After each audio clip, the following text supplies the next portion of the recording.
भारत नेपाल की अनोखी सैन्य परंपरा। भारतीय सेना प्रमुख धीरज सेठ सम्मानित। धीरज सेठ को मिली नेपाली सेना की मानद रैंक। 76 साल से चली आ रही परंपरा नहीं टूटी। भारत और नेपाल के रिश्तों में भले ही कभी गर्मजोशी तो कभी तनाव देखने को मिलता हो, लेकिन दोनों देशों के बीच सैन्य संबंधों की पुरानी परंपरा आज भी बरकरार है। नेपाल के राष्ट्रपति रामचंद्र पौडेल ने भारत के थल सेना प्रमुख जनरल धीरज सेठ को नेपाली सेना के मानद जनरल की रैंक दी।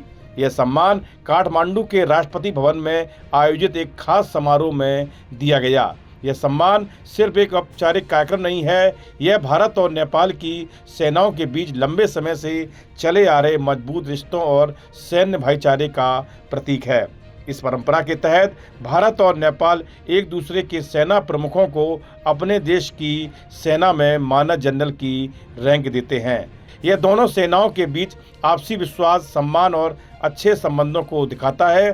समय के साथ दोनों देशों में सेना के प्रमुख बदलते रहे, लेकिन भारत नेपाल की यह सैन्य परंपरा लगातार जारी है। राष्ट्रपति पौडेल के सचिवालय की ओर से जारी विज्ञप्ति के अनुसार समारोह में नेपाल के उपराष्ट्रपति राम सहाय प्रसाद यादव, विदेश मंत्री शिशिर खनाल, नेपाल में भारत के राजदूत नवीन श्रीवास्तव एवं नेपाली सेना और सरकार के कई वरिष्ठ अधिकारी मौजूद रहे। मानद जनरल की रैंक देने की यह परंपरा 1950 में शुरू हुई थी। जनरल सेठ ने इस दौरान नेपाली सेना के मुख्यालय में जनरल सिगदेल से मुलाकात की।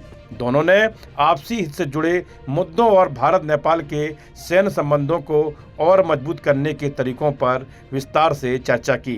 भारतीय दूतावास ने कहा कि जनरल सेठ की नेपाल यात्रा से दोनों देशों के बीच आपसी विश्वास, साझा मूल्यों और लंबे समय से चले आ रहे सैन्य संबंधों की पुष्टि होती है। दूतावास के मुताबिक भारत और नेपाल के रक्षा संबंध मजबूत और समय की कसौटी पर खरे उतरे हैं।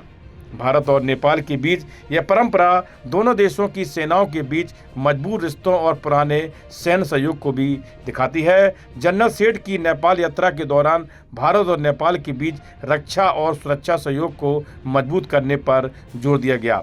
दोनों देश पहले से ही कई क्षेत्रों में साथ काम कर रहे हैं। इनमें संयुक्त सैन्य अभ्यास, सैनिकों की ट्रेनिंग, सैन्य क्षमता बढ़ाना, मानवीय सहायता और आपदा के समय राहत बचाव शामिल है।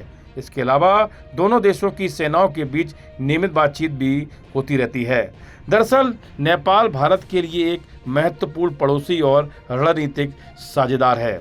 दोनों देशों के बीच भौगोलिक निकटता के साथ साथ लोगों के बीच गहरे और सांस्कृतिक संबंध भी है। ऐसे में भारतीय थल सेना प्रमुख की नेपाल यात्रा को दोनों सेनाओं के बीच आपसी विश्वास, समझ और सहयोग को मजबूत करने के लिहाज से महत्वपूर्ण माना जा रहा है। जनरल धीरज सेठ की यह यात्रा ऐसे समय हो रही है जब भारत और नेपाल दोनों ही अपने द्विपक्षीय रक्षा संबंधों को बदलती क्षेत्रीय सुरक्षा परिस्थितियों के अनुरूप और मजबूत करने पर जोर दे रहे हैं।